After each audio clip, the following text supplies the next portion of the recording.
The world is going through a real climate emergency. We have rolling blackouts happening all over the world, and some countries are running out of energy. Of course, there's a war being fought over energy, and we have the World Economic Forum meeting telling us how much energy we can use. Some even saying that we shouldn't drive more than 9 miles per day. Well, what is going on with all of this need and this goal of controlling energy? And is it true? Do we need less energy? Should we be using less energy? Or does the world actually need more energy?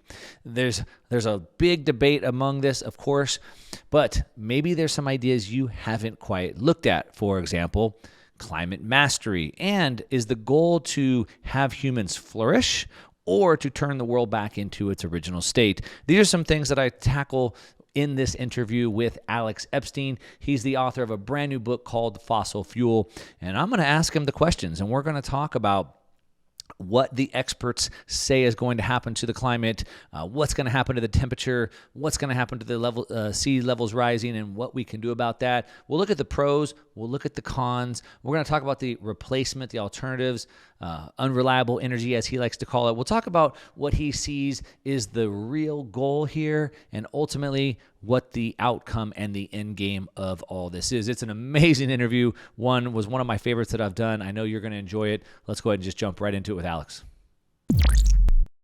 Alex, thanks for coming in for an interview today. I'm excited about this. Good to be here. It was a tough 10 miles to travel. Yeah, I'm excited about it.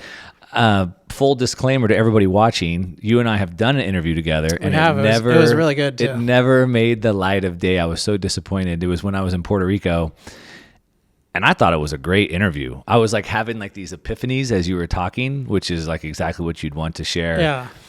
And the whole thing didn't get recorded. It was like a gut punch to me. That was horrible. But anyway, here we are. So it's definitely going to record this time. It's recording. We have a professional team on it this time. Okay. Anyway, appreciate the chance we've been able to do this. I've been a fan. I've been a big fan for a while. I love the fact that you're taking a big issue, a super important issue, and addressing it head on. I think you wrote this new book. We're going to talk about it, Fossil Future.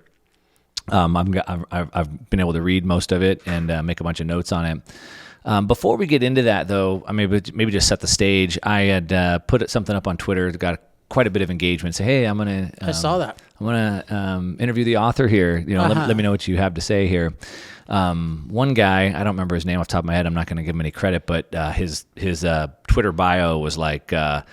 Most smartest guy in the whole world on climate, master of the universe, PhD, blah, blah, blah, whatever he said. It didn't say that. It was like hashtag climate science, PhD in this, author of this. I forget. I could look it up.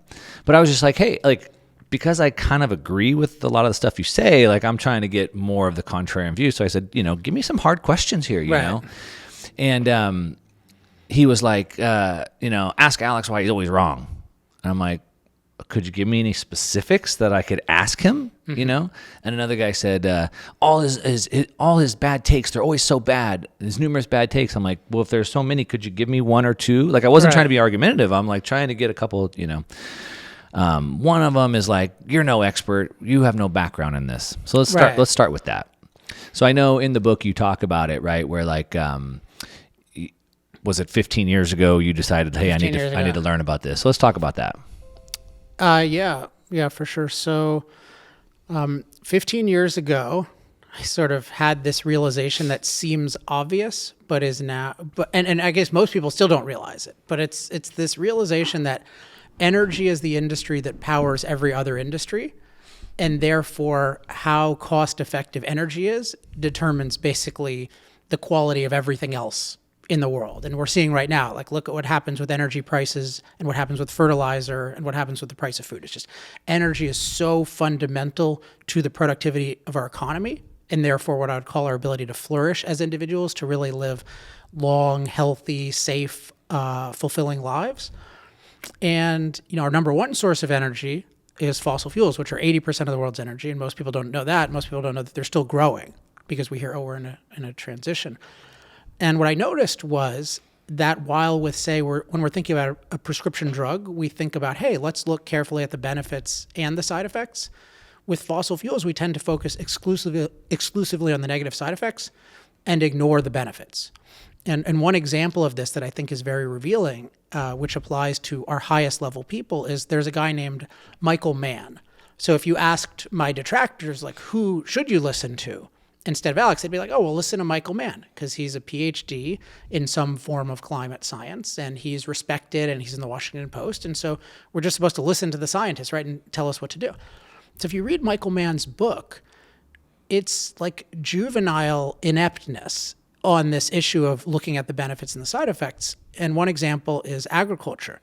Fossil fuels are totally crucial to agriculture. We're experiencing this right now because we're having shortages. Fossil fuels are the basis of fertilizer, namely natural gas is the basis of fertilizer. And then almost all our machines are powered by oil. So if you're talking about getting rid of fossil fuels, obviously you have to talk about those benefits and be concerned about losing them. And yet Michael Mann does not make one word mention of those benefits. He only talks about, well, if we keep using fossil fuels, it'll cause warming, and that will threaten agriculture in certain ways, which that itself is an okay thing to explore, of course.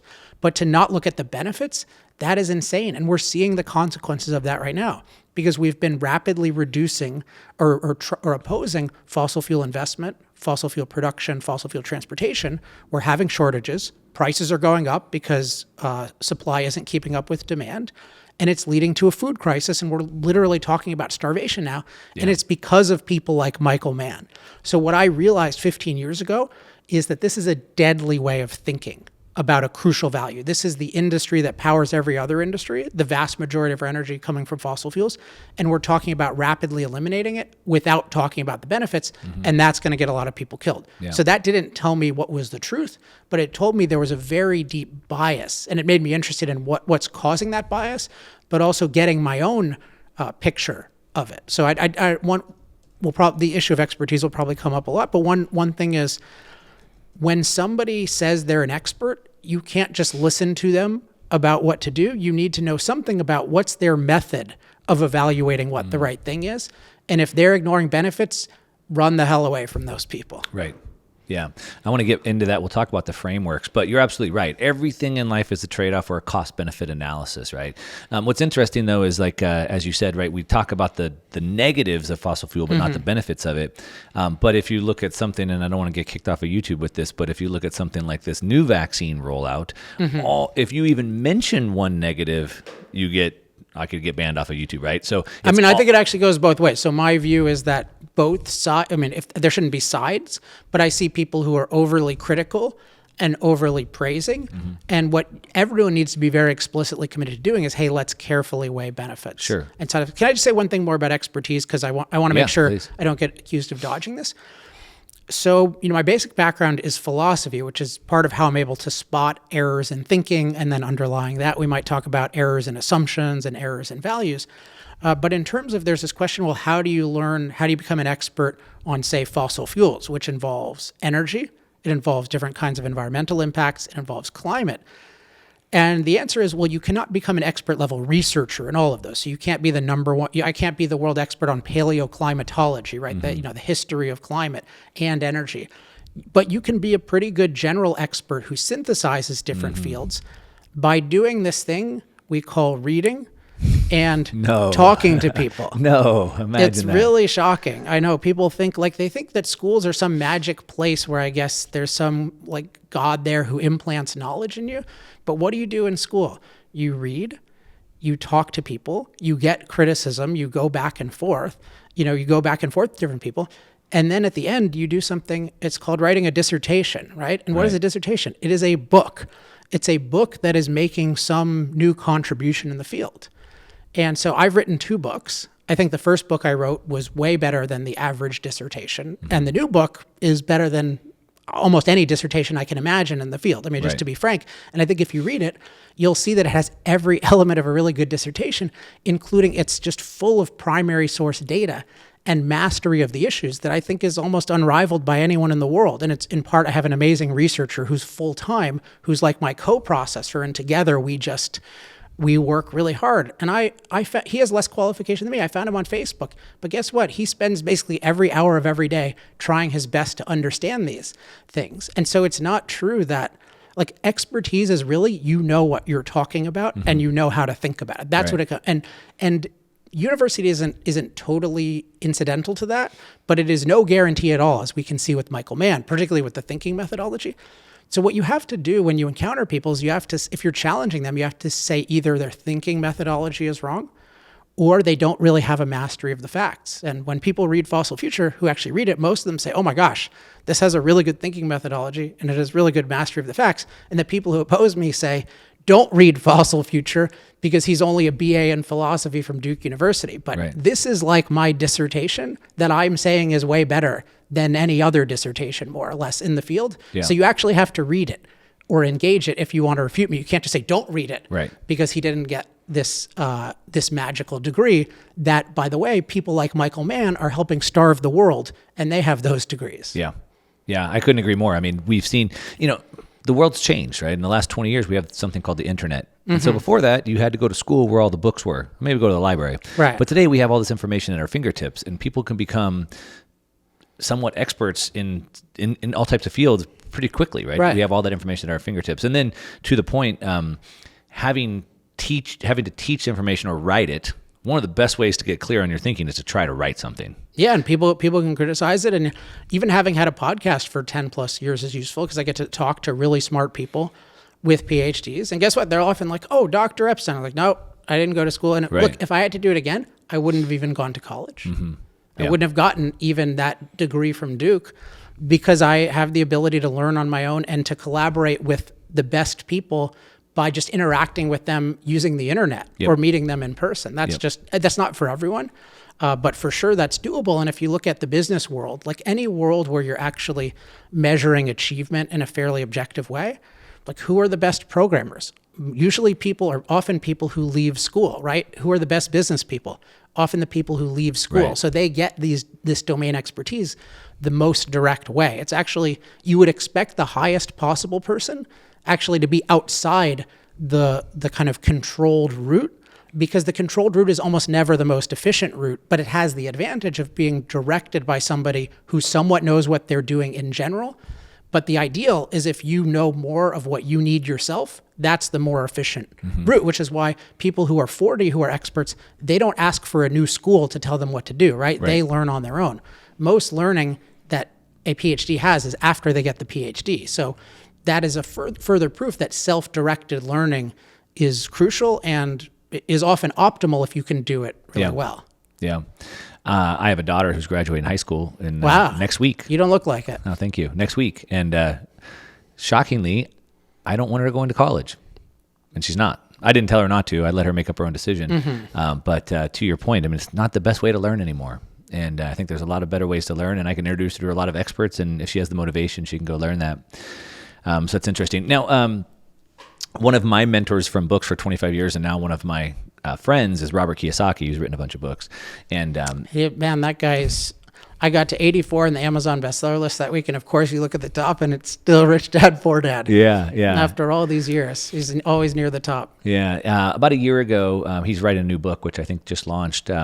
But he said, he was taken out of context and people were twisting his words around. So he had to establish an artifact, like a book. He's like, this is like an artifact. This is written. Like nobody can twist this. Right. So you've written the book, you have the facts, and to your point, anybody could read it and then try to dispute it. Or they can debate me, right? I have an open debate policy. Debate or dispute or whatever, right? But I mean, they can debate me one-on-one, which Right. I've done with more elite people than anyone in the world, to Yeah. my knowledge, has done. This- And they're on YouTube. This guy on Twitter who came hard after you, like I said, he even was retweeting his own tweets. I love that. And I said in his Twitter bio, it's he's expert of this, PhD in this. And I said, I even threw out, I said, would you be open to debating him or discussing it with him? And no replies to that. So anyway, moving on from that, one thing I've heard you talk about is the way that the information gets out there. So you have these climate scientists who are studying all these intricate factors, like you said, the paleoanthropology of climate or whatever, right? And they do the tests, they take the readings, they do the science, the research. But then someone else has to take it and kind of then make sense of it, and then they kind of get that out to the world. Right. And you've talked about that and how that's problematic because you have somebody else interpreting somebody else's work, and is that interpretation right? So one, maybe talk about that specifically and how that's a problem, but then maybe are you doing similar to the same thing, right? You're taking someone else's research and then kind of putting in connecting the dots, if you will. Well, so I would describe it as error, as fallible. Okay. It's important that it's fallible. And so part of the context here is we're told that, hey, the experts think that we need to rapidly eliminate fossil fuel use and be net zero or carbon neutral by 2050, right? Right.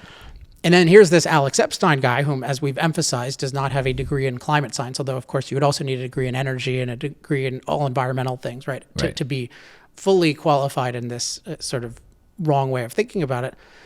So there's a question of, why should you even consider the idea that this alleged expert view is wrong? And part of what I've thought about for a long time that makes me not comfortable with just following what I'm told the experts think, because I know a bit of intellectual history, and I know that throughout history, some of the worst views in history have been portrayed as this is what the experts think. Right. So consensus. Yeah. Slavery. Yeah. Racism more broadly. Yeah. The eugenics movement. Yeah. I mean, you had the Nazi Party being voted in by the population via a plurality, right? And this was in Germany, the land of poets and philosophers, right. Literally the most intellectually prestigious place in the world, and became basically the most barbaric place in the world, at least, competing with Soviet Russia and Maoist China. So I don't feel comfortable. It's kind of and I don't think anyone else should, but I don't feel comfortable when everyone says, hey, the experts say you should do X. That doesn't comfort me. But at the same time, we absolutely need experts to guide us. I mean, imagine thinking about what do we do about fossil fuels, which are the source of energy, but also have these emissions, right? That CO2, and that could have impacts on climate. Like, we can't just know that off the top of our head, right? We need expertise. So there's this challenge of we need expertise, but the expertise, the conclusions we hear from the alleged experts can be very fallible. Mm-hmm. And you might think, oh, well, this is impossible because we have to just become an expert in every field ourselves, and it's hopeless, and let's just make up whatever. And one thing I realized that was very helpful is usually when what we're told the experts think is wrong, it's not because all the actual expert researchers in the field are just way off. It's because of what happens between them and when we're told to act. So, and so I have this term I coined called our knowledge system, which captures how we get expert knowledge and guidance. And then if you understand those stages, then it's easier to see when it's going wrong and when it's going right. So the first stage is research, which we've talked about. So I call those researchers. But then there's synthesis, where which you alluded to, which is where you take the vast amount of specialized research and you synthesize it into, okay, here are the most important findings in a given field.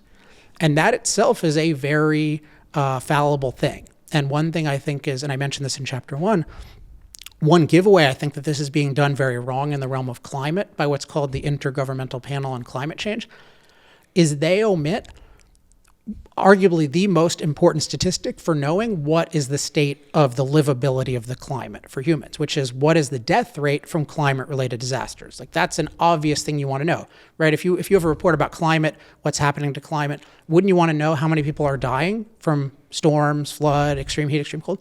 So what's interesting is in their multi-thousand page reports, not just the summaries, we'll get to those, they don't mention this once. Like, can you imagine reporting on like polio or something and not mentioning the death rate? Because it's all something that's going to happen somewhere in the future. Well, but you should at least mention, but they claim it's a crisis now, right? They claim it's an emergency now. If they said it's amazing now and it's bad in the future, that's one thing, but they say it's bad now. But in any case, you would want to quantify where it is, where it's been. So this should make us suspicious that they don't have this figure. And then if you learn the figure, you really become suspicious, because it turns out that we have good numbers for climate-related disaster deaths, and the rate is down by 98% over the last 100 years. So think about that. 98% decline. That is a big decline and a problem. That means you are 1/50th, the average person around the world is 1/50th as likely to die from a climate-related disaster than they used to be. Now, would you have any idea about this hearing the media or you would have no clue. Right. It can't be an accident that a multi-thousand page synthesis omits climate-related disaster deaths, their rapid decline, which, by the way, if you think about it, is very clearly connected to fossil fuels, because fossil fuels give us the energy to power all these machines that protect us from climate, such as heating machines for when it's really cold, and cooling machines for when it's really hot, and irrigation machines to alleviate drought, which is a huge thing, and infrastructure building machines to make us sturdy, and all the machines involved in storm warning systems. Like it's obvious that we have, well, it's now that we know we have these declining deaths, it's obvious that fossil fuels have benefits. So look at this. The synthesis is totally ignoring the benefits of fossil fuels climate-wise and only focusing on side effects. And again, this is the scientific synthesis. We haven't even gotten to the New York Times and these other things. And so that's a clear indication, oh, there's something off with the synthesizers. And then the next stage is the disseminator. So once there's a synthesis, it needs to be further condensed and delivered to us. So that's what the New York Times, the Washington Post, newspapers more broadly, that's what they do, including also the PR people at the UN, that kind of thing. And I think people know, although not to the right degree, that is just a total, I was going to curse, but it can go so wrong. If you've ever been in a field and seen the field reported on, or if you've ever been reported on yourself, it doesn't resemble at all the truth. But so people don't appreciate, but that can be so distorted. It's somewhat appreciated though, that like what people say and what people do can be totally misrepresented by the media. So we'll leave that. But then the last stage is maybe the most important. So once you have the research, once it's been synthesized, once it's been disseminated, which as we said is very fallible. But even if it's done correctly, which is hard, there's still this issue of, is it evaluated properly? So let's say that fossil fuels lead to a 10% increase in the rate of drought in some location. But as I've indicated, they could also help us alleviate drought via irrigation and via powering convoys that bring food to people in drought-ridden areas, right? So, and if we look at it, drought-related deaths are down 99% over the last century. And there are all these other benefits of fossil fuels. So what happens with the evaluation is, even if the science is right, which we have reason to see it's distorted, people are not looking at, they're trying to evaluate fossil fuels while ignoring the benefits. And that's why we should be incredibly suspicious that this alleged, like the experts say we should rapidly eliminate fossil fuels. We can see at every stage besides the research stage, we could talk about that one too. We see at synthesis, dissemination, evaluation, there is this huge bias against the benefits of fossil fuels. And the fact that there's a bias against the benefits of something should make us suspicious that the side effects are being overstated as well. Just like if somebody, I use this example, if somebody is really critical of their mother-in-law, and let's say their mother-in-law gave their family $500,000 and they don't mention that, and they're just critical, well, clearly there's a bias against the mother-in-law, and their criticism is probably exaggerated for the same reason that the benefits are ignored. And so we can expect that the people who only talk about climate negatives, they're probably exaggerating those, and because they're clearly ignoring these massive benefits. Would you put yourself like in the second and third stage? So you're not doing the research, but you're synthesizing and disseminating and evaluating. So yeah, there's one final term I use, and I do find, by the way, I think these terms are useful for every field, not just this field. So this idea of a knowledge system and then researchers, synthesizers, disseminators, evaluators, I think those are useful. But it's important that somebody can be more than one of them. Sometimes people are all four, although you have to note with the research, you can only be a small piece of the puzzle no matter what. If you're a full-time researcher, you can't be a researcher in everything. Right. And you can't be a synthesizer in everything, but you can be in certain fields to some extent. So I would say, and we have, it's not just me, there are other people who fulfill this role who basically are the people who are synthesizing, disseminating, evaluating, and basically saying, here's the summary of what the field has found and what guidance it can offer us. And I call these people designated experts. So there are people like, and to some extent, someone like Al Gore functions this way. So it's known he's not the researcher, but the idea is he's talked to all the researchers. And where's his PhD in environmental science? He's got plenty of money to give to the people who make those claims. Right. But so he's the point is he's claiming he's talked to all of those people, et cetera, et cetera. And he's claiming, no, I'm not the researcher myself, but I'm accurately representing the synthesis, and I'm telling it to you, and I'm telling you what to do about it. And in my book, I focus a lot on who are our designated experts and how credible are they, do they acknowledge the benefits of fossil fuels? And then two, what's their track record on the climate side effects of fossil fuels? Because they often claim, oh, we've been so right, we've been vindicated. So I turn back the clock and you can see they've been the opposite. Yeah. They've actually been what I call 180 degrees wrong, which is a new term because they were so wrong that there wasn't an existing term to capture how wrong they were because they predicted the world would get much worse and it actually got much better. So I think of myself as, I'm not yet a designated expert, but I think of myself as like an expert who on really mostly on fossil fuels. So I'm somebody who has synthesized or has looked at the syntheses and further synthesized them. And I'm telling you the facts. And above all, I'm telling you how to evaluate them and what conclusion that leads to. And what I do then is I'm very explicit. Here's my method of evaluation, which almost nobody does. Like I tell you, here's my method. I'm going to look carefully at the benefits and the side effects. And I'll also say, hey, look, my goal, I'm very clear. Like my goal when we're talking about the world is I want to advance human flourishing on Earth. I don't want to eliminate human impact on Earth. So I'm very clear on like my goal, what I prioritize, what my values are.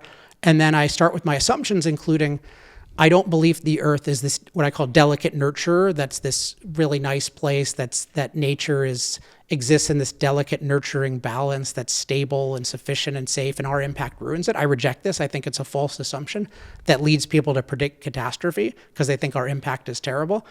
I believe the Earth is wild potential. So its natural state is it's dynamic, it's deficient, it's dangerous. And our impact, we're not what I call these parasite polluters who are just ruining the Earth. We're actually producer improvers who overall make it better through our impact. So I'm very much like I state everything up front, and then I use all publicly verifiable facts. Mm-hmm. So I'm not taking it from, I read some conservative publication. This is like, what are the best data sets in the world? And let's look at those. And what are the different analyses of this issue? And here's why I believe this one, and here's why I don't believe that one. So I wish other people were as clear about what I call their framework, and where, what facts are they using, and to really try to do it comprehensively. But that's what I think a proper expert should do. They should be really clear on their method, including the underlying assumptions and values, and they should be really clear and comprehensive in their factual account of the world. Yeah. And that's why the book is so goddamn long, right? It is long. It was 420 pages because it's hard to establish how to think about something in the contrast with others, particularly because most people don't think about how we think about things. And then two, there's a lot of facts that are involved. This is a literal statement. I believe there are hundreds of myths that we've been told about fossil fuels that are based on the wrong way of thinking. So in my view, I have to refute all the essentials and tell the truth on these hundreds of issues for people to get it right. Right. The book is long and it is chock full of facts and data, but it's actually an easy read. So I spend a lot of time reading financial data and historical data. A lot of it are books that were written 100 years ago, and they're written at a college grade level. It's an easy book to read. Well, I think that's also another obligation. If you're saying, I want to be an expert that people designate, is everything needs to be understandable to them. And you think a lot about that. And I mean, one thing I do that, I think most people like, but some people don't, is like, I'll summarize what I said. So at the beginning of the chapter, I'll say, here's what the last chapter said. Right. And people could say, why are you repeating yourself? I'm doing it because my goal is to make the issue understandable, A, and key retainable, B, for the audience. So I think a lot about, I want to be the expert on energy in general and fossil fuels in particular that I wish existed in other fields. So one of my goals with writing something that is my vision of what's possible is that other people in other fields will do this for other issues that I don't have time to get expert knowledge on. Yeah. Well, they say if you really understand something, if you can make it easy to understand, and you've actually done that really well with the book. A lot of things I want to get into today. Talking about what maybe some of these real risks are. We'll talk about some of the benefits that you talk about, some alternatives, maybe what the real goal here is that's going on, and some other things like that. But to dig into this, one thing that I also appreciated with your approach, and I was surprised on the first time we did the interview, is that you're not really trying to dispute any of the science. You're not trying to say everything you said is wrong. You're kind of like, okay, now what? Almost, right? It's like, okay, so those are some risks, but let's look at the benefits, right? You're not saying, no, you're completely wrong. We'll talk about that. But Yeah, I definitely want to qualify that. But yes, I mean, I'm definitely not saying that all the climate researchers are wrong Right. and that I have a breakthrough Right. in research. I am saying there are certain distortions in the synthesis. Right. There are huge distortions in the dissemination, and the evaluation is total trash. Right. And I'm saying even if you take, just to preview, even if you take the more extreme, I would regard as less trustworthy speculations about the future of climate, we should still be using more fossil fuels if you evaluate the benefits and the side effects carefully. Yeah. So you talked about this being 180 degrees wrong, and Well, the evaluations, that's one thing, but the predictions are clearly 180 degrees wrong. and that's what I'm talking about, right? So I remember these old videos of Spock from Star Trek. Right, Nimoy. Yeah. Nimoy in the 70s, I think, talking about global cooling and how that was Right. going to be a problem. So global cooling was going to be the problem, and then it was going to be global warming, and then Al Gore's talking about the polar bears are going to all be dead, and everything just kind of comes and goes. It's gone, and now they can't get cooling or warming right, so now it's just change. I guess we just have change, right? But I found I want to know when did this start? So I saw in your book you referenced. A couple here, Paul Ulrich, 1971. Power companies should be forbidden to encourage people to use more power. Power is too cheap. It should certainly be made more expensive. That was in 71.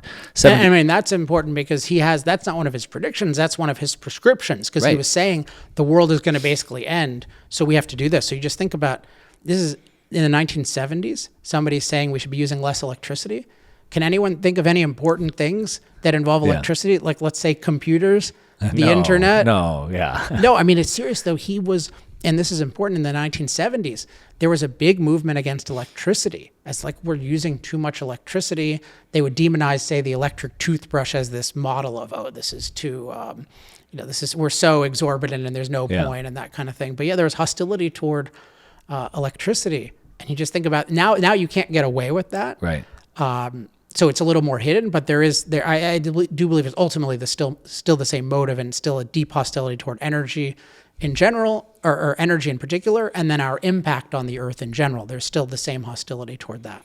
So I guess, like any new technology, when electricity was invented, there was probably people coming out and saying you didn't need it, right? So I'm guessing, like any new technology, there were opponents of it. But was there some point in the 60s, 70s, where there was like this turning point where all of a sudden people started coming out against energy and the nurturing mother, we have to protect her sort of a thing? Definitely. And just to specify, what I'm saying is wrong with the predictions is that they're catastrophe predictions. So if you take warming, like in both the global cooling and global warming predictions were not crazy scientifically, because for kind of a basic reason. When you burn fossil fuels, it has it's called a hydrocarbon. And so the main thing you do is you burn it, the hydrogen and carbon split up, and so you have water, H2O, and then CO2, because they're both combining with oxygen, it releases energy. But because these come from ancient plant and life, plant matter and different forms of small life, they have like different things that life also has, particularly coal. So, they might have sulfur with them, just like a plant will have sulfur. And so you can release something like sulfur dioxide, which is involved in smog. You can have little particles. And so it's true, I think it's pretty demonstrated that those particles can have a certain cooling effect on the earth, right? And then also it emits CO2, which is a warming gas. So it's plausible that has a warming effect. And so again, it's not an issue where the researchers were totally crazy, but the other people in the system were distorting that research to make it seem like there is a catastrophe, including the synthesizers and the disseminators. Yeah, and in particular, the evaluators are ignoring the fact that we have the ability to master this kind of thing, right? Particularly, we can master climate danger. In general, I think you should more fear getting colder than warmer, because the Earth is arguably too cold, even though people say it's too hot. Like way more people die from cold than from heat, and there's a whole bunch of disadvantages to it being really. So if I had to wish, at this stage, I would wish for more warmth versus it getting colder for sure. But the key is there. It's that the designated experts in the knowledge system are telling us these false catastrophe predictions. Because I don't want anyone to come back and say, because you're now interacting with all my trolls, I don't want anyone to come back and say, oh, they said global warming was wrong, but it did warm. No, but it did warm. It didn't warm as much as many people speculated. Certainly sea level rises weren't. But the main thing is there hasn't been this catastrophe because we have record low climate related disaster death. So now let me answer the core question you asked about when this emerged, because the philosophy I'm advocating, which is basically that, hey, the earth is wild potential.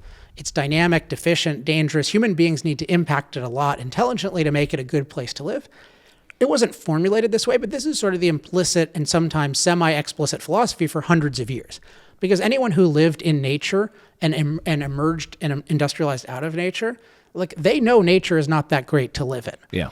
Whereas once you get super wealthy and you don't live in nature at all, you've made nature unnaturally abundant and safe, then it's easy to say, oh, well, I don't like this pollution. Yeah. Or I don't like this fear of the future. It's so nice to go sit by my lake house and be peaceful. Exactly. So they think, oh, well, then there's no danger in deindustrializing. So they're taking as given. They don't realize all the industry that's making their life artificially good. And so they see no downside in opposing it. They feel like, oh, I can just look at the side effects, because they don't even know that it's the side effects. They just think, oh, that's all there is. It's just, why should we have smokestacks? Yeah. I don't get that. That doesn't make any sense to me. So that's kind of one factor where people are more open to it. But I think the major factor, and this might seem controversial, but I think it's pretty documented, is that the anti-capitalist left needed a new cause when communism was failing and when the Vietnam War was ending. So this is the late 60s, early 70s. It's documented in particular. I know you're an Ayn Rand fan too. She has a book called The New Left, The Anti-Industrial Revolution. Mm-hmm. She documents people explicitly talking about this,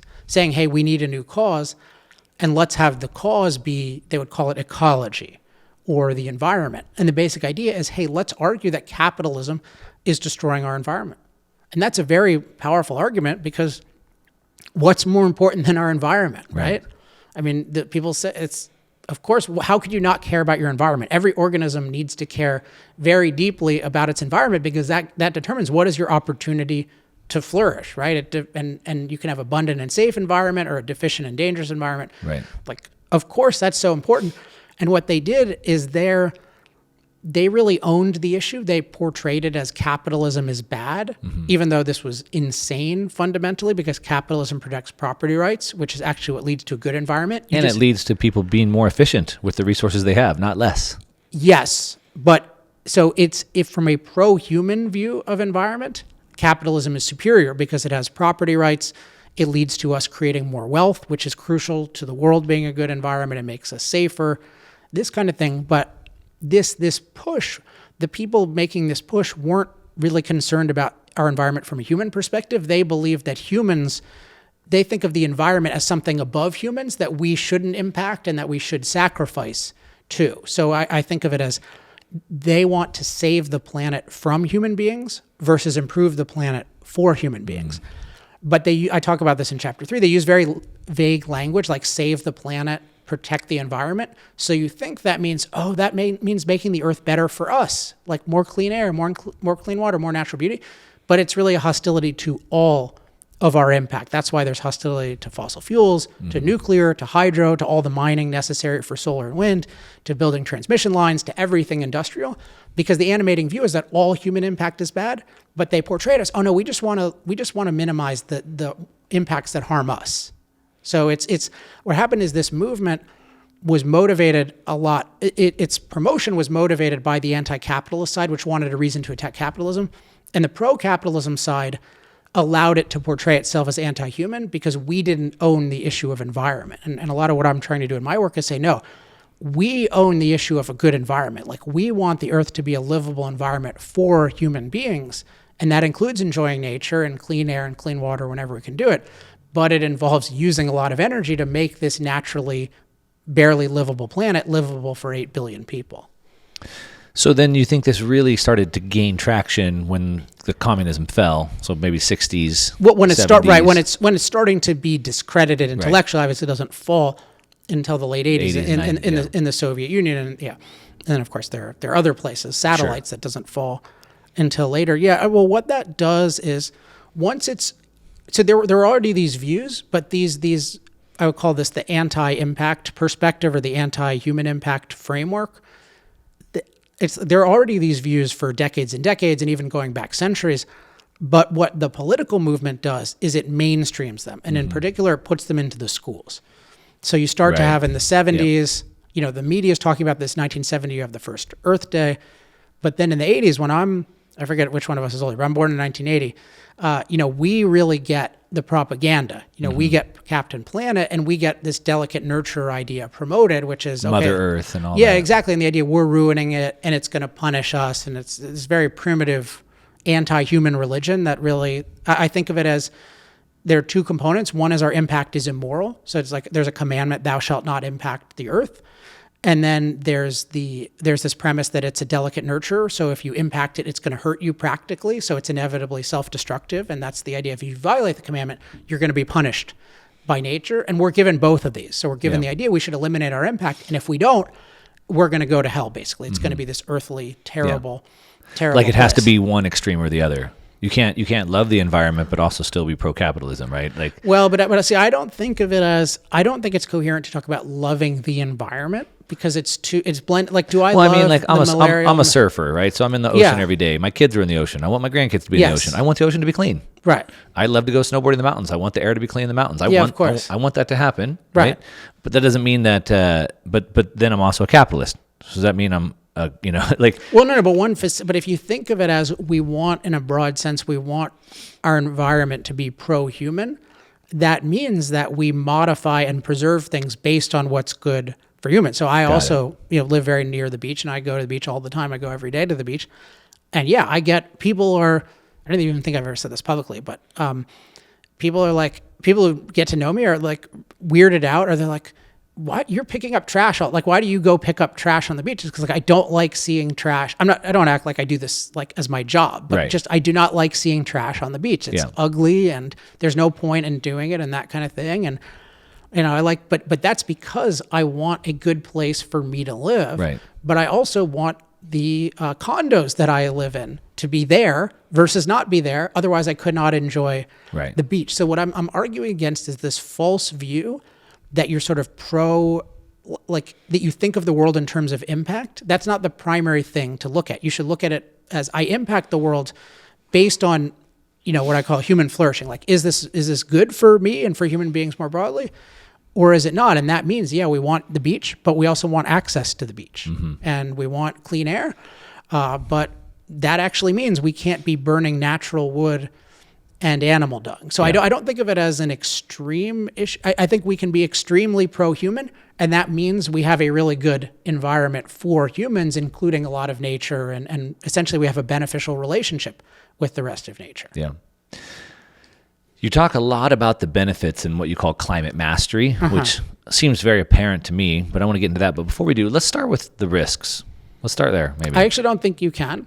Oh, really? No, because You can't look at the risk without looking at the rewards? absolutely you cannot. I mean, you have to look at them both together, but you have to kind of make a stack of pros and a stack of cons. So fossil fuels are different in this way. So let me explain why. And let's use. So you love the beach and you love snowboarding, right? I do both. So let's pick snowboarding.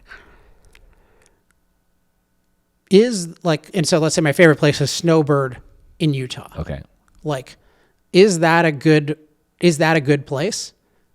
Good's relative. Right? Well, yeah, but is it like a nice place to visit? Sure. It's like a nice place to visit. Yeah.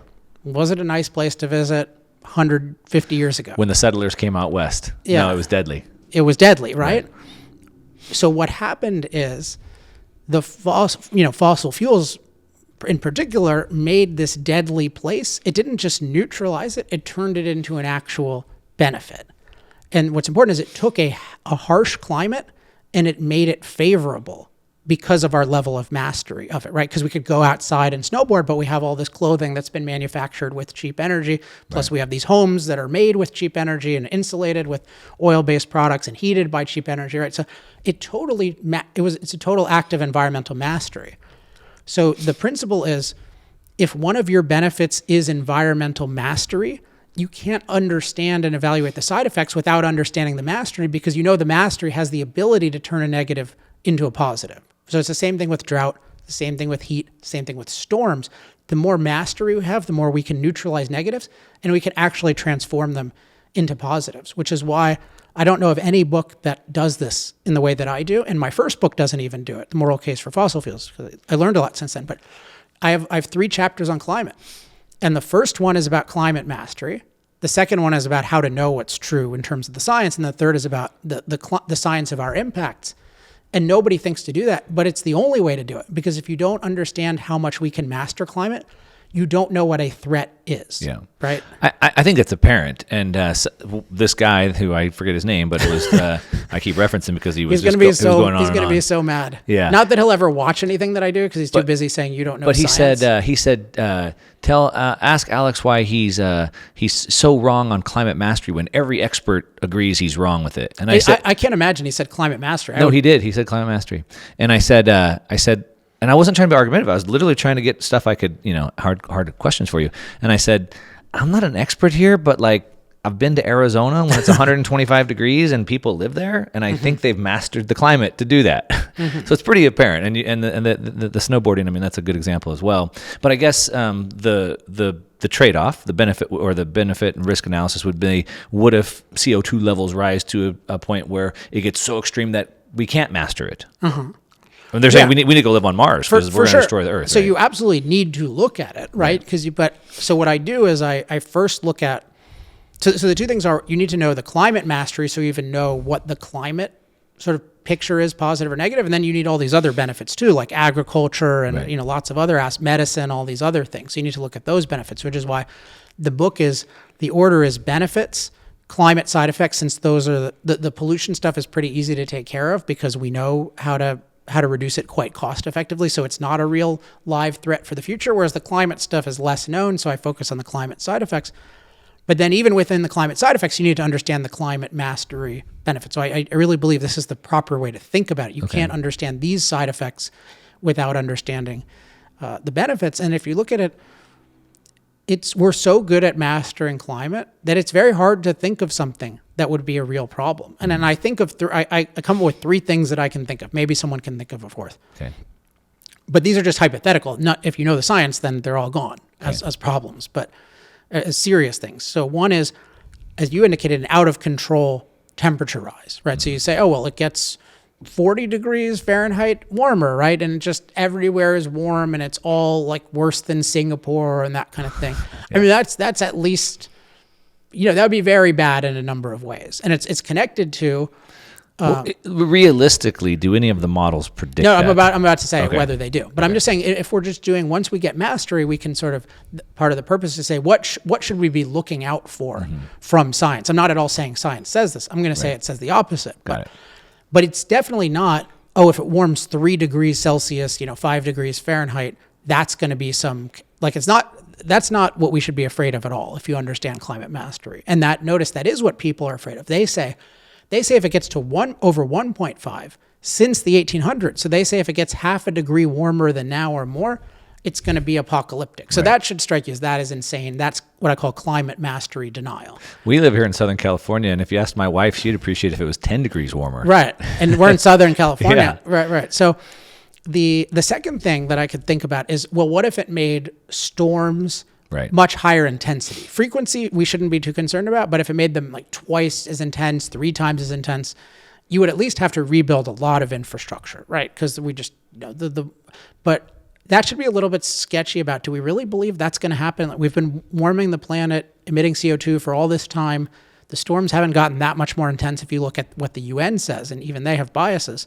So is it really going to be the next increment is going to make it just these devil storms? That should be, and you see the science doesn't support that at all. Okay. And then the third thing would be sea level rise. And I think this is the most plausible. The first thing is not plausible, by the way, the out of control, because if you just look at any geology, we know we've had at least 10 times more CO2 in the atmosphere in the past. And we know it's been much warmer temperatures, and we know we're a tropical species. So that's a point that you make in the book, that CO2 levels used to be way higher. Right. So we know it's not this inferno that nothing can live on. We're the most adaptable because species. We've been there before. I mean, not us, but our biological ancestors. We're the most adaptable species, and it's important, we're a tropical species, right? It's unnatural for us to be even where we are now. We need innovations like clothing, technology to protect us from the cold. So what we know is historically a warmer, higher CO2 planet. They don't correlate, by the way, perfectly at all throughout history, but in general, it's a more tropical planet. So that's different from saying it's an inferno, right? A tropical planet is not an inferno. And anything showing the world on fire is total pseudoscience. That's not what you should expect from a world with more CO2. And no models predict that. No, there's no inferno. No models predict inferno. So if you just look at the models, what they're saying, like the range of predictions in the next, X, like let's say by 2100, and it's not by 2100, it's by when you double CO2, the current range from the IPCC is what's called 2 degrees warming Celsius to 5 degrees warming. So it's like, over 3 to 9 degrees Fahrenheit by doubling. And so we started off at 280. Now we're at about 420 parts per million. And so we'd have to get to 560. And the idea is it would warm up to 5 degrees.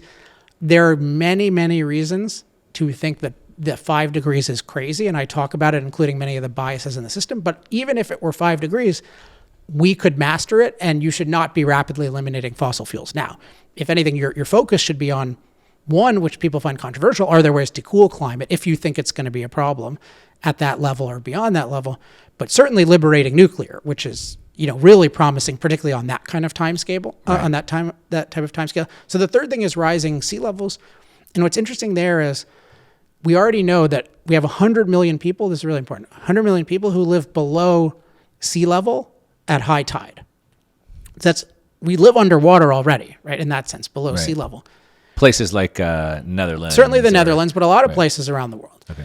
are doing that. And if you look at what the projections are, so if it were something like you get from Al Gore's movie, which it talks about 20 feet and makes it seem imminent, yeah, that would be pretty damn scary. 20 feet, given all the coastal stuff. I mean, it wouldn't kill us all, but it'd be really bad. But you look at it, and the current rate is about a foot a century, which is really slow in human history. Like we do have legs. Yeah, well, we can do a lot of things. Yeah. And the extreme projections are like 3 feet a century. And I think those are very dubious. So people need to wrap their minds around. It's very possible, and I would say basically certain, that we are going to impact climate, and that it's going to be in a way that has some negatives, but also some positives, because warming is desirable and it happens more in colder places. And it's certainly more, in general, more CO2 is desirable because it leads to more plant growth and more life. But it's going to have some negatives and some positives, but those are going to be overwhelmed by the benefits of fossil fuels, including climate mastery. I think it's just, that's the normal. I know it seems 80 degrees different, but if you don't have this delicate nurture dogma, that's the way you really and you really look at the full context of the benefits and side effects. It's just pretty obvious that we're going to make the world a little bit more tropical, and it's going to be a much better place for humans. That's why I think this book and just your whole outlook overall, all your books should appeal to almost everybody, because you're saying, look, this is what the models show. It's extreme. I don't think it's right, but some models. So the models are sorry to interrupt, but the models are divergent. That's one point I make. So to say it's going to warm 2 degrees versus, and then the normal, they've upped it recently, which I think is biased, but the usual number is 1.5 to 4.5 that they've had, the IPCC, Intergovernmental Panel on Climate Change, has had through most of its history. That's a factor of 3, right? That's a big difference to say, oh, it's going to go up by 1.5 degrees or 4.5. Right. When you have that range, it means you do not have any kind of causal understanding that has any precision to it. So that's one thing to take away. So what they'll do is they'll just average it, and they'll say, oh, well, the average is 3 degrees. Okay, but what you have is you have all these models that say these widely divergent things, and then you're just taking an average of it. Yeah. But it's not that there are these actual models that are predicting that you trust their prediction. You've just decided the average of all these wrong models is somehow going to be right. Yeah. So it's another. And if you know there's this whole bias in the system toward showing that fossil fuels are catastrophic, toward negative side effects, toward stating them as much as possible. And of course, there are politicians, and what research are they funding? Who's going to get promoted? The person who says there's nothing to see here, or the person who says, no, there's a big problem that requires John Kerry to be even more powerful and fly even more places on his jet, right? And Al Gore, more money. Right, exactly. So there's all these reasons, and I detail them. So yeah, it's not sorry I interrupted, but I don't like the idea of the models, because it's really just these wildly divergent models that are not, they just don't have the cause and effect understanding. That's not an insult, but it's how could you predict the global climate system? That's a really hard thing to do. Yeah. We can barely predict what the weather is going to be like next week. And they'll say that's irrelevant. In a sense, it's not exactly this. So some things you can predict longer term, but not shorter term. But like the way they work, they cannot predict with a lot of specificity what the world is going to be like, including, very crucially, by the way, regional climate change. So even if they were good at predicting what's called the global mean temperature anomaly, so this is the change in the average, the average of all the temperatures in the world, that doesn't tell you what it'll be regionally. Right. Right. And the ability to predict that. And that's really important because how much of it is in Siberia and Canada versus how much of it is in Mexico, those are very different things. So it's very important that this refrain of listen to the scientists, oh, the models, they've predicted it. What we're talking about is something that is a very primitive science / technology of modeling climate. And there's a lot of admirable stuff, but when the knowledge system takes speculative research and inquiry and makes it seem like certainty, that's another distortion. Again, the main distortion is the denial of the mastery, but it's important that the models are not like, they're just very uncertain and very divergent. And that's one piece of evidence that they're uncertain. And talk about regional. I mean, I spent a lot of time in Oahu surfing on the North Shore, and you have like the North Shore on Oahu. It gets a lot of rain, especially on the east side, but then on the west side, it's like completely dry and like desert. And that's like a little tiny island. And in Puerto Rico, which if you look on a map, it's like a little tiny speck compared to the islands like Cuba. And on this little speck of an island, there's a rainforest on one side. Like, how is there a rainforest? Anyway, so you have all these different regional climates to your point. But I get what you're saying about the models, but the models, and I don't want to classify them, but the models are almost always wrong. I mean, you look at all these expert models they give us, and they're always wrong. But I guess what I was trying to say is, it seems like, and I'm again not trying to put words in your mouth, but you're saying, okay, these are what the models are saying. This is what the experts, okay, we could have between 1.5 to 4 degree, and okay, so let's work off that. Yes. And now we'll look at, I do that, yes. Yeah, so you're not saying that's all wrong and I'm going to dispute Right, my why. case does not depend on the more extreme projections being wrong, but I do think we should question the more extreme projections. Right. Yeah. And I think trying to dispute that and say, well, it's not going to be 3% or 3 degrees, it's going to be 1 degree. Like that gets into like, are you an expert in that climate science versus if like, hey, well, let's look how we can mitigate that. I mean, that's pretty apparent. Like I said, I go to Arizona, I had a house in Lake Havasu for a decade, right? Like it's hot out there. That's one of the hottest places. Yeah. So yeah, again, I'm not trying to put words in your mouth, but I just think it's an interesting approach where you're like, hey, okay, we're not trying to dispute the 1 degree or 5 degrees. It's like, let's just look at the mitigation effects of it, which I think are easier for people to grasp and understand. I did a video talking about the Paris Accord Agreement, and I didn't get into the science of it. I just talked about the actual agreement. What does the actual agreement say? What does each country pledge to do? Who puts up the money, et cetera? And I had all these people in the comments are like, you're not an expert in climate. You don't know anything about science. I'm like, I didn't talk about science. I talked about an agreement, and I know about agreements. Talking about action. Yeah, I talk about contracts. I know a lot about contracts, right? Right, and one thing I didn't make explicit that I think is important is, remember there are these 4 stages. So there's research, synthesis, dissemination, and evaluation. And the key thing about evaluation is it always involves some method of evaluating, including are you considering the full context, benefits, and side effects? And it also implies values. So there are different values in different evaluations. So for example, the COVID example is a good one. I think it's very clear. Like a lot of the people saying that they're going by the experts, one error they made is they said their standard of evaluation was minimize or eliminate deaths from this one virus at all costs. So leaving aside what interventions were right and what were wrong and what was effective, there was this idea of zero COVID. Now this is explicit certain places like in China and Australia and New Zealand, but that is a value judgment, right? To say my goal is to eliminate this, and that is primary over all other goals. That's a value judgment. And so then that's the standard by which they're saying, oh, I think this policy is okay. So you always need to know what are people's method evaluation, what's their standard of evaluation, and you can never just take it as, oh, the scientist said this, because no scientific fact itself implies a certain evaluation without the method and without understanding the standard, right? So whenever you hear somebody say, listen to the scientists, you know you are being had. And certainly listen to the climate scientists. Why don't they say listen to the energy experts? Right. Why are they just listening on the climate? So it just shows how much they've internalized. You should only look at negative side effects and not benefits. That's why there's so much people are trying to tell my publisher, hey, you should this guy went against science. It's dangerous. No, you should pull this book. Yeah. Resellers shouldn't sell it. Because one professor, he says professor in his blue check Twitter, so I know he's a professor. He said, he's like, this goes against all science. Does it go against energy? Really? Does it go against knowledge of energy? Do you know anything about, this guy doesn't know anything about energy, but he can't even conceive of me being right because his fossil fuel benefit denial is so entrenched and so lionized by the culture, which just worships, let's just look at the climate people who are telling us bad stuff about fossil fuels. It just shows how much my perspective is needed and how much these guys need it. They need to think about the benefits. And I think they're going to be forced to, because more people are learning these arguments, and you're not going to get away with just saying, oh, listen to the climate scientists. If you like fossil fuels, you're a climate change denier. As you're pointing out, I'm sort of totally destroying that, because I'm saying even if you believe the most extreme IPCC speculation, we should still be using more fossil fuels. Yeah. And that's why I said I appreciate that approach, because it doesn't take, you don't have to become an expert in the weeds on the CO2 levels to understand what the benefits are. Right? And to understand that the mainstream evaluation is totally wrong. Right. Because it doesn't require challenging the current science, I should say scientific synthesis. But you do need to know that there are biases in those syntheses. And so you shouldn't make the mistake of saying, I will believe whatever the IPCC says, because we know the fact that they ignore climate-related disaster deaths and fossil-fueled climate mastery is not this is not an organization that is purely driven by science, and certainly not driven by humanism. Mm-hmm. Yeah.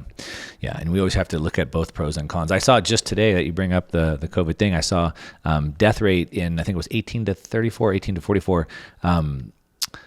No change in respiratory deaths, but overdose went up by 85% and suicides went up by 30%. Mm-hmm. So that was a trade-off. And they decided to make that. And so I think you could argue. It's just people didn't think about it. And there's a question of how do you make, I don't think you should really weigh everyone's life and say, I'm going to make a trade-off for everyone. I mean, my belief about COVID policy, for if anyone cares, is it's primarily innocent until proven guilty. So I don't believe that you can, I think you can say definitely if somebody's a demonstrable danger, like they're carrying a dangerous disease, I think it's legitimate to say you should quarantine for the duration that you are a danger. Sure. But that has to be a demonstrable thing. Sure. It can't be, or if there's like a quick outbreak, you can say, okay, we're quarantining everyone for 2 days to get on top of it. But it can't be you say you're guilty until proven innocent for 2 years. Yeah. Right? You can't say you might be a danger and therefore you're not allowed to do anything. I mean, that's like saying, well, we might murder someone, so we're not allowed to leave our homes. Yeah, pre-crime. Yeah, so I think that's actually the right approach, and then let people weigh the risks. But you're right that they weren't thinking about all these other risks. They're just thinking about the risk of this one virus that's new that everyone is focused on. Mm. Now, so we can't talk about the risk, but we talked about what I want to talk about, which is what do the models say about the risks of CO2? And so we kind of talked about that. So the models, it's important though. The models focus on what's the change in what's called the global mean temperature anomaly. So what's happening to the average temperature? I mean, there's all these questions of, okay, then what does that do to precipitation? What does that do regionally in terms of temperatures? And I just want to say, there is not anything resembling certainty about any of these things. But for our purposes, because we know the level of mastery, it doesn't really matter too much. What matters in the livability of the climate is overwhelmingly your level of mastery, leaving aside some sort of devil outcome where we overheated the earth or we boiled off the atmosphere or something like that. But we know that's not true. We even know that from the history of the planet. If you look at the science, you can see why it's not true. So that's I think what the average person needs to know. We're too obsessed with like, oh, what's this detail of climate science, and everyone tries to get into it. And I don't think that's necessary if you know that mastery is the overwhelming factor. Yeah. I love history, and in Mexico, outside Mexico City, they have some of the best pyramids. They were left abandoned and they're like imperfectly intact. And just a couple months ago, I was down in Playa del Carmen and Cancun, looked at some of the pyramids there. Mm-hmm. And, those pyramids, both of them, the ones out of Mexico City, they were abandoned because they were sacrificing too many kids, and then the whole thing fell apart. I'm not going to tell the story, but both of them have lots of child sacrifice because of droughts. Right, but we don't have that anymore because we've mastered the climate. Well, we do have that. Well, we have it in a different way, but they've mastered the climate now. They don't have to worry about droughts, I think, is kind of the... Right, exactly. But it's interesting because we're sort of bringing that back, right? I mean, we're saying, I think we were talking about this in advance, but the amount of suffering, it's now more and more explicit that, hey, we should suffer to deal with this. So in a sense, it is sacrificing everyone, including children. I mean, children are the most physically vulnerable people on Earth. Yeah. So, I talk about in my book how, okay, if you don't have reliable electricity, you don't have incubators, premature babies will die at much higher rates this kind of thing. So let's talk about that. So you talk about, they say that there's going to be this apocalyptic future if we don't get a handle on this now. I mean, they're really ramping up the rhetoric this week. They're having this World Economic Forum meeting, and they're really ramping up their rhetoric. Where if we don't do something drastically now, Greta Thunberg says shut it all off right now, right? Then we have this apocalyptic future, and you make the case that we're already living in an apocalyptic present. Well, billions of people are. Billions of people. Yeah. So I think was 3 billion people are living in the world without electricity or energy. Yeah, I mean, the way I divide it up is you can think of I think of there's about maybe 1.5 billion, maybe a little bit more, what I call the empowered world, who use an amount of energy that we would consider remotely acceptable. I think the top of it is still something like a third of what the average American uses, a little more over a third. So this is not like Bill Gates, Al Gore, John Kerry. Like there's nothing resembling that. This is just what we would consider at all decent, right? And I call this the empowered world. And there's still only 1.5 billion, maybe a little bit more. So that's a sixth of the world, right? It's a really small fraction. And then at the bottom, there's 3 billion people using, if you want, electricity is a decent way to measure energy. It's not all of energy, but we have better measurements for it. Like you have people who are using less electricity per capita than one of our refrigerators. So you think about that. And then you have another group of people, another 3 billion, who are using about 4 times that, but still way less than us. So yeah, the world, and you think about, I was talking about this with, we were at an event recently with Palmer Luckey, and he and I have a video coming out, and we were sort of agreeing on this point that if you lived in this part of the world, you would think the apocalypse had already come. Right. And that's very important. It's like Mad Max today. Yeah, if you're looking at the world and you're interested in it from a human perspective, you have to recognize that poverty is apocalyptic from our perspective. And people don't take that seriously, but what that implies is the world needs much more energy.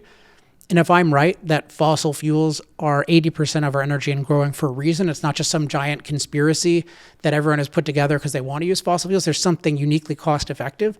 And then the world needs way more energy. That implies that we need more fossil fuel going forward, not less, hence the title of my book. Could it be possible that we need more fossil fuel in those areas to help bring them out of poverty, but maybe less fossil fuels in more developed areas? Well, it could be possible depending on the state of alternatives. It's definitely not true that we want less energy here.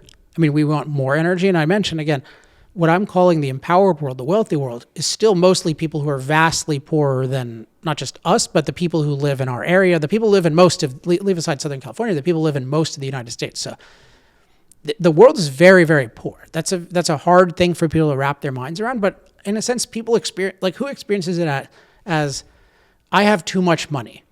Most people don't have that experience, right? Even in the US, most people don't have that experience at all. Well, energy is directly related to how much money you have in real terms because it determines your ability to use machines, which overwhelmingly determines how productive you are, because you can't be very productive without machines, and the more machines you can use, the more productive you can be. So we want to be using more energy. The fact that we're not, in many ways, is a problem. And a lot of it gets offshored to China. Like a lot of our energy use now is indirect. China now, this is a crazy statistic, uses 5 times more industrial electricity than the US. Wow. Now, they have a much bigger population, but still, like, this is the United States of America, right? We're supposed to be the industrial leader of the world. They're using 5 times more industrial electricity. By the way, not solar and wind. Yeah, what's industrial? Fossil fuel? No, sorry, for industry. For industry. So I'm not versus consumers. So on a consumer level, we're a service-based economy now. Right. That's part of it. Right. So we're consuming it to charge our iPhones and this kind of thing. They're consuming it to build our iPhones. Right. So it's designed in California, but built in China and processed in China and mined in all sorts of other places. Yeah. Although what's interesting about that is that the United States has a lot of energy, right? So we have the oil, we have the natural gas. China doesn't really have any energy to speak of. No, they have some. They have some, but they import massive amounts of energy. They import a massive amount. Oil and coal, et cetera. But they're becoming the energy leader building solar and wind. Yeah, making and selling it to us. Yeah, making ours. But let's stick back on just a minute back to the apocalyptic future present that we have today, right? Because I hadn't really understood that. I think you told a story in there about about a mother pregnant, and she can't even go get like sonograms to see about her baby. And if a baby's born prematurely, they don't even have machines like incubators to keep that baby alive. And so we have all these people that are dying because they don't have energy today. Yes. Yeah, and that's a state of affairs. So that's why I say it's so obvious that that the world needs more energy. If you're looking at the world from a human perspective and you think like, I want the world to be a place where every individual has the opportunity to flourish, to really have a long, healthy, fulfilling life, the world is just totally underpowered right now. And that should be, and as I said, we need to use a lot of fossil fuel ourselves because the state of the alternatives is there's not that much that can replace fossil fuels for us. But certainly I think if you liberate nuclear, you have more potential. There's certain things, but there's a reason why fossil fuel use is growing. But in the unempowered world, it needs to grow massively. Just like, so you take 40, 50 years ago, there were people saying, you mentioned Paul Ehrlich in the early 70s saying there should be less power use, right? There were people saying there should be less power use. Imagine if this movement had been around when China and India were empowering themselves. Would they have these skyrocketing increases in life expectancy, which people don't even know about because they just look at pollution, which, by the way, a lot of that is bad laws there and anti-freedom governments. Not that you can use a lot of fossil fuels and pollute a lot less. But yeah, I mean, I think a lot about if we had listened to, quote, listen to the scientists, which just means listen to the anti-fossil fuel benefit denying, climate mastery denying designated experts. If China and India had done that, I mean, there'd be billions of people who have died prematurely from that. And I think it's the same thing today. Same thing. And if these people think it's so great without having energy, they could just go look at the places that they don't have energy. It's not so great. Well, but it's apocalyptic. So part of the thing that's starting to unravel, but that's been there, is the idea, well, no, we have these superior things, solar and wind, so you can get all the benefits of fossil fuels without any of the negative side effects. As we're starting to discuss, and we can discuss more, that's starting to unravel because people are starting to say, oh no, actually energy is going to become more expensive and you're going to have to live with it. And you're not going to like it, but it's worth it for, quote, the climate. But for a long time, people were saying, oh, you're going to get richer because the sun is free, the wind is free. It's great. We're just going to use it. Energy will get cheaper. Well, it'll get cheaper, but we'll also, we're going to make it work even though it's unreliable because we're going to just build massive batteries or we're going to interconnect the whole world. And, I ran the numbers on Elon Musk's batteries. If you tried to back up the world for 3 days and it's $400 trillion.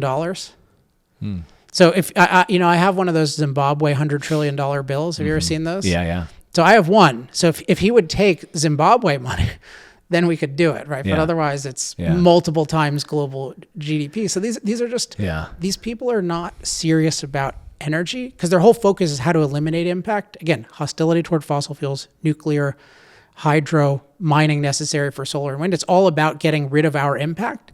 And when they claim that, fossil fuels can be rapidly replaced by solar and wind, but that's going to involve an unprecedented crash program of mining, and that's going to be cheap, and it's going to be cheap even though you're going to oppose the mining at every step. It's just a smokescreen for we want to get rid of really industrial civilization. Yeah.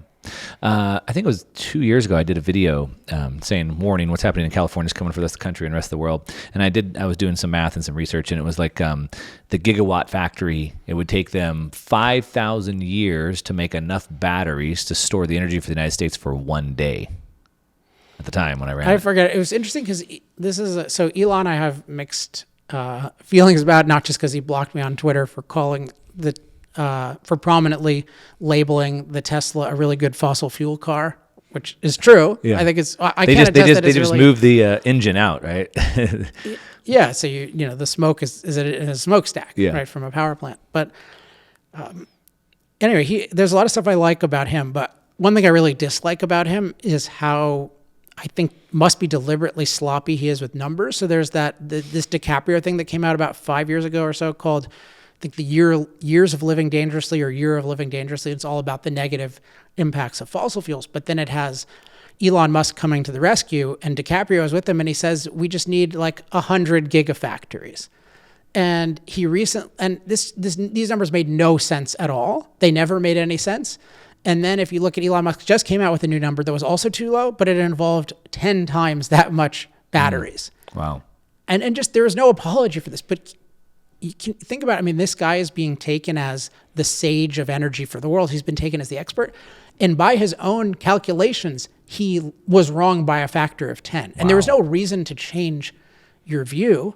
Why would your view of how much backup battery was needed? Why would that change? Right. So it's just like, it's really scary that our designated experts are just saying these completely unfounded things. But what it's doing is it's serving this terrible function of reassuring us that anti-fossil fuel policies are okay and we don't need to worry about them. And the energy crisis is showing, no, we always needed to worry about them, and we really need to worry about them going forward. Mm-hmm. I liked how you call them unreliables. Yeah. Because they are, right? It doesn't wind. It's not windy all the time. It's not sunny all the time. And part of what led to the energy crisis in Europe, starting last fall, was they had a supposedly low wind year. Yep. Shocking. Who would have thought, right? Yeah, the weather doesn't work the way you want it to. Yeah, a low wind year. Who would have thought? So we're finding out reality's slapping us in the face, right? It's not. They haven't built it up. I think it's like 3% of energy is coming from renewables. I guess it probably depends. Solar and wind. Yeah. Solar and wind probably depends. But they're renewable. But how are they renewable if we have to dig up the earth to make a solar panel, and then we have to ship it over here, and we have to bulldoze a whole area, and then we have to assemble it and install it, and then 15, 20 years, we have to tear it all down and start all over? Is that really renewable? I really hate the term renewable. I don't think it's a useful term because there's nothing renewable in the world. Like, it's everything consumable, right? Everything is finite. I mean, even the sun is finite. Now, there are things that have different time horizons, and you should factor those in when making decisions. But if something is going to last, like if you think you have 10,000 years worth of nuclear energy, and let's say that we make that the most cost-effective thing, should we not use that because it's not renewable? It's a very anti-capitalist way of thinking about things, renewable and sustainable, because it's all about let's repeat the same thing over and over, versus the capitalist way is to always do the best thing and then discover a new best thing. So I think of it as we want evolving, or even you can call it progressive energy, which will really trigger people, but that's really what it is. It's let's use the most cost-effective thing now, and then let's keep finding more cost-effective things. And so Elon, I don't want to pick too much on him, but his approach here also makes no sense. He'll say, oh, well, we need sustainable energy at some point, so let's do it now. No, that's not that seems forward-looking, but it's not. Let's not use crappy energy now, because we might not have this in 1,000 years. Let's use the best energy now, free up time, gain as much knowledge as possible, evolve technology as much as possible, and then alternatives will be genuinely superior, and that's when we use them. But you have to be open to all alternatives. You can't insist on renewable. That's insane. You should really be open to nuclear. And that's kind of the obvious thing because it's super concentrated energy. And concentration is one of the huge, or what's called density, is one of the huge assets of a raw source of energy, because it makes it so good for both for just cost, because you can move it around easily and it just takes up less space and that kind of thing, but above all for mobility. I mean, that's why we have these nuclear submarines and aircraft carriers. Like, you can't do that with anything else, and we should be looking into ways long term to have nuclear powered every kind of vehicle, or if you can't do that, get the electricity so cheap that you can synthesize hydrogen cheaply, or you can make batteries a lot better in the future. But it's all about evolving and always using the best, not getting rid of this primitive idea of let's just do the same thing over and over for the next 5 billion years until the sun is gone, or however long it's going to be. Yeah, which doesn't make any sense, because to their own admission, like, the technology is not quite there. We can't store the energy. We have to dig up the entire world to get enough materials to even That's build. A big part that they've been ignoring too. I'm glad you emphasized that. The amount of digging has been totally evaded. But it's another proof point that it's not a serious movement, because when you're using very dilute energy, it's not only unreliable, it's dilute. That means you need to take up a lot of space, and it means you need a lot of mined raw materials. And a lot of the important materials are called rare earth elements, which doesn't mean that they are rare in quantity, but they are rare in terms of they have a low concentration, which means you need to dig up a lot of earth to get a relatively small amount. Unlike, say, coal, where you dig up coal, most of that coal is usable. So I think of it as it's an anti-energy movement, and solar and wind are being promoted not because they're these amazing replacements, but because they're a pretense at a replacement. But as soon as now we're seeing they're not working, but we're also seeing they take up so much, they use so much mining, and they're getting all this opposition from the green movement. Yeah. Yeah. Lithium, for example, I Yeah. mean, is a catastrophe trying to get that out of the ground. How much water they have to use and how much acreage they take up. It's And crazy. the prices of it are going up. Yeah. And this is, again, these programs all involve, 10 or sometimes 100 times increasing these mined elements on a crash timetable. And they say it's going to be cheap. I mean, is that a serious claim? Even if you had a non-anti-development environment, an anti-development environment, it's insane. So again, you have to look at this as the goal is not to advance human flourishing on Earth by empowering everybody. It's to eliminate our impact. And these things are just excuses to get us with the program, to get pro-human people on an anti-human program. So what is the real goal here then? You said the goal. What is the goal? I think back, we talked about starting maybe in the 60s and the 70s. And I always go back to this quote from Kissinger, right? Control the food, control the people, control the energy, control the economy, control the money, control the world, control the energy. He said that. I don't know if that was a warning, if that was a game plan. To me, it's always seemed it's about control. It's a way we can kind of control the globe if we can control the policy on energy. What is the goal here, do you think? I mean, you've made the case, and I would agree with you, that it's not pro-human, right. Humanity. They're promoting renewable even though they know it's not going to work. They don't want to push nuclear, which is a much more, less, produce less carbon, et cetera. So then what do you think the goal is?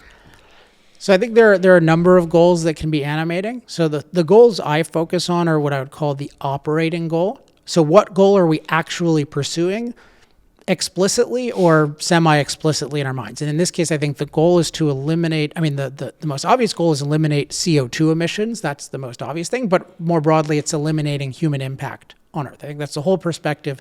Impact is bad. We shouldn't do it.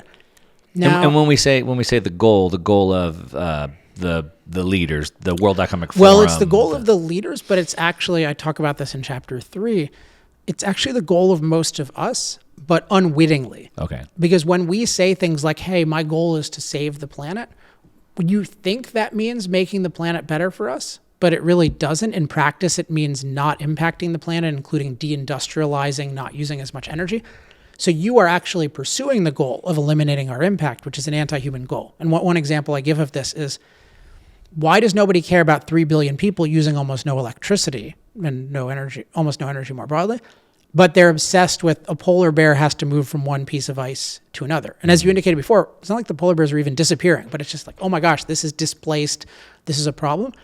Because the goal that we've actually accepted that we're using as what I call a standard of evaluation. So that's whatever your major goal is, that's like the standard by which you measure this is good, this is bad. The standard by which we're measuring the Earth is eliminating our impact. So we think that, oh, well, if we impacted the polar bear, that's bad and we shouldn't do it. Whereas we're not thinking about human flourishing. So the way we're functioning, we're not actually thinking about advancing human flourishing on Earth. Although most people, when it's explicit, believe that. And this I talk about in chapter 11, why it's so valuable to frame things explicitly. Because most people will they'll choose team human when it's made clear. But left to their own devices, because they've been in this bad educational system, they'll think about it in an anti-human way. So, and even the leaders themselves. Yeah, I'm talking about the guys at the World Economic Forum. Well, those guys are more explicitly anti-human, but even there, it's hard to admit to yourself that you're totally anti-human. That's where this delicate nurture thing is helpful, because you think, oh, well, I just want to protect the Earth from catastrophe. And they'll say, well, I just don't want these poor people to get flooded.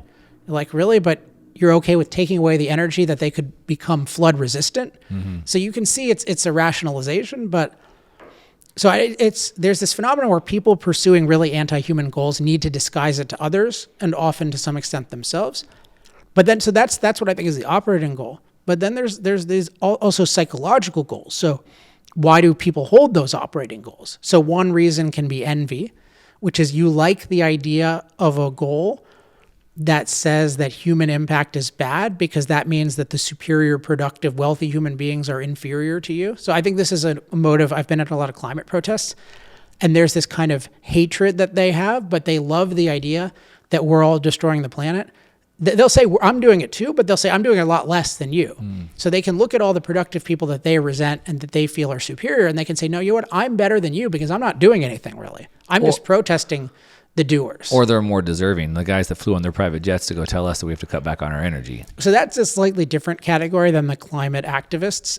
There's also just a lot of people. So another motive can just be, I want control. And more broadly, I want status. And you know, point that Ayn Rand makes in Atlas Shrugged and some other places is that, and in The Fountainhead as well, like a lot of people who spread these ideas, they spread ideas where you should sacrifice to something. So in this case, sacrifice to the god of an unimpacted planet, because they want to be the sacrifice collector. Right? So there's a lot of people who want control. And so they like ideas where the person feels guilty and they have to like repent or fix themselves by sacrificing to others, and they want to be the collector of it. They want to be at least the arbiter of it. And that's what the World Economic Forum is, right? It's a bunch of people saying, well, we're going to tell you how to sacrifice yourself to the world, right? That's what we're going to, and so like Klaus Schwab, and of course, I need to fly a private jet because I can't tell enough people to sacrifice and ruin their lives if I can't fly quickly. So, and they're right in a sense of, it makes sense. Like John Kerry will say, look, this is his view. Yes, I'm emitting a lot of CO2 through this private jet, but look at how much CO2 I'm stopping by keeping poor people poor.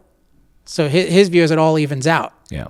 Whereas my view is, that's the evil thing is the stopping poor people from, I don't care, like you can use the Heinz fortune however you want, Right. but stopping poor people from emitting CO2 is evil because that's their way of becoming a non-poor. Right. Yeah. Well, so some of it is evilness. They probably think they're doing the right thing, but it's evil. It's like, was it Thanos or whatever in the Avengers, right? I got to kill half the world to save the rest of the world kind of thing. That's a really interesting character because it made some of these things more. I was surprised by how explicit it was and how kind of, it wasn't clear what the filmmakers thought of him. Like, is he good or is he not good? It seemed like he was sort of both. Because, I mean, obviously the heroes were against him, but the logic he was using was pretty much the logic we hear all the time about our relationship to the planet. Yeah. And what about that more recent movie, The War of Tomorrow or something like that? The Day After Tomorrow? No. Well, there was Don't Look Up. That was the recent DiCaprio one. No, Don't Look Up. It was, Dan, what was the name of that movie with the actor I was referencing? Tomorrow War with Chris Pratt? Yeah, War of Tomorrow, whatever. I didn't see Chris Pratt. So somebody came from the future and it come and said, hey, we're being attacked by aliens and we're all dying. We need to send people. You need to send people to the future to help us fight. And so they kept sending all these people to the future, but they all kept dying. And it was like, we have to send people to the future to sacrifice, to fight, or we will never have that future. Oh, is it some allegory? Which I didn't pick up on, but it was like an allegory to climate. Where I'm surprised I didn't. We have to sacrifice today in order so we have a future in tomorrow, kind of a thing. And it's really, the opposite is really true. It's like we really need to enjoy ourselves today.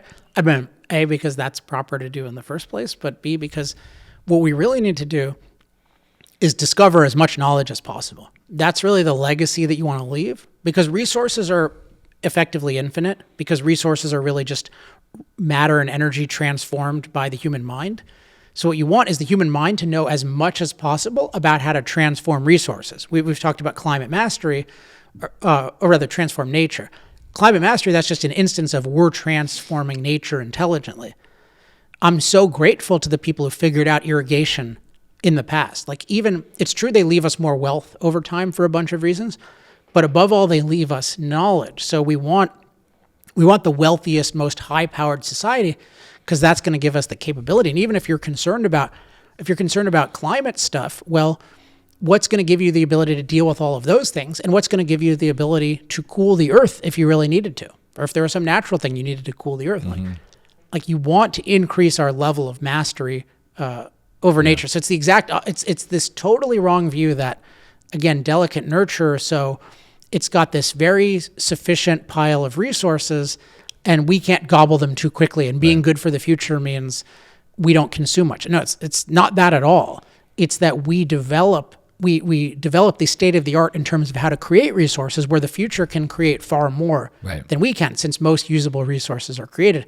And with the threats, their view is, if we do too much, we're going to impact nature and it's going to be it's going to punish us. Right. Versus no, we want to increase our mastery so that we can deal with an ever wider variety of threats, whether those threats are climate related or not. And that's what our ancestors, all things being equal, have done a pretty damn good job. But I should say, particularly in the 200 years of capitalism. So we should continue that. And then the future will be very grateful. They will not be grateful if we bow down to Greta and regress. Yeah. And kill many, many people. Like that is, nobody's going to be, they're going to say you are insane. You had the best world ever. You had all the opportunity and you squandered it for no reason. And you left us further behind than we would otherwise be. That's what the future would say.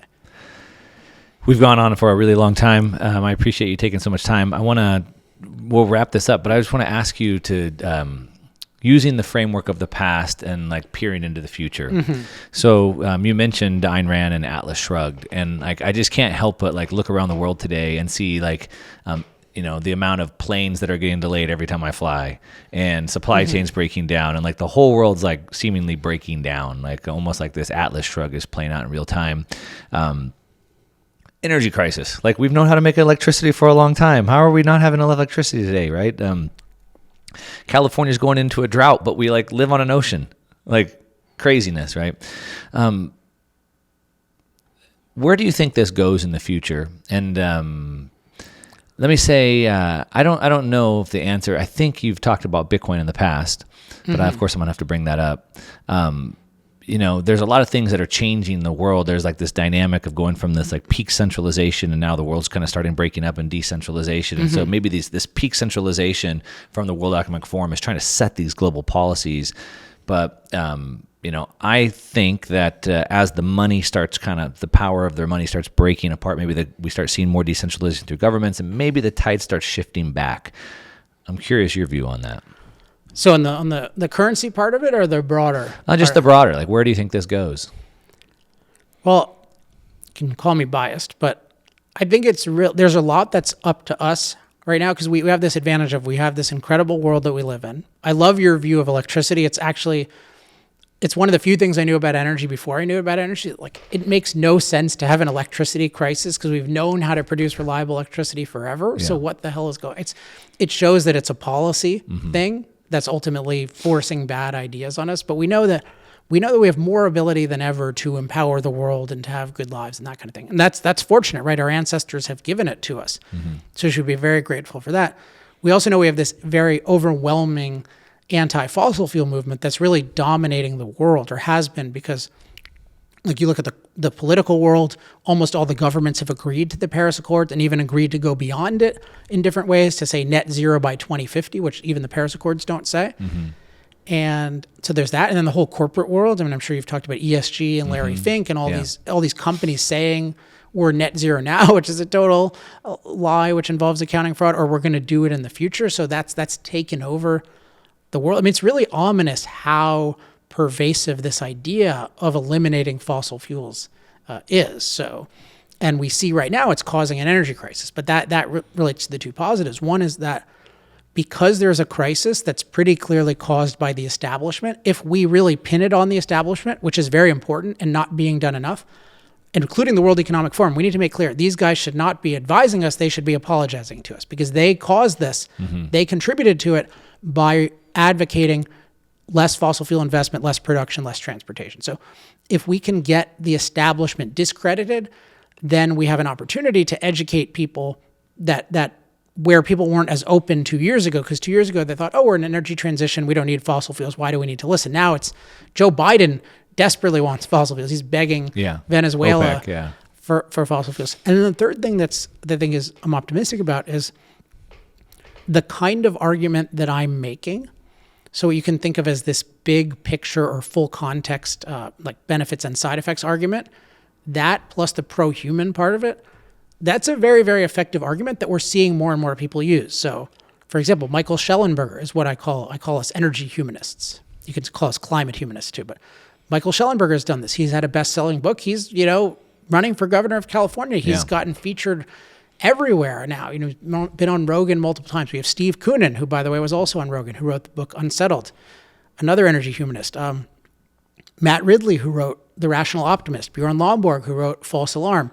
I had The Moral Case for Fossil Fuels, which was a big thing. Fossil Future, I think, is going to is already blowing up. I'm hoping it gets even bigger with this audience who will get enthused. And I think you've felt this too. Like, these arguments are really powerful to get out of this false alternative of you quote, believe in the science and then you're anti-fossil fuels, or you deny the science and then fossil fuels are okay. And it's no, you look at the benefits and side effects. And even if you believe the extremes of the science, fossil fuels are still good. That's really hard to argue against. So I think what we've got is, yeah, we have this bad movement, but we have an opportunity because of the crisis.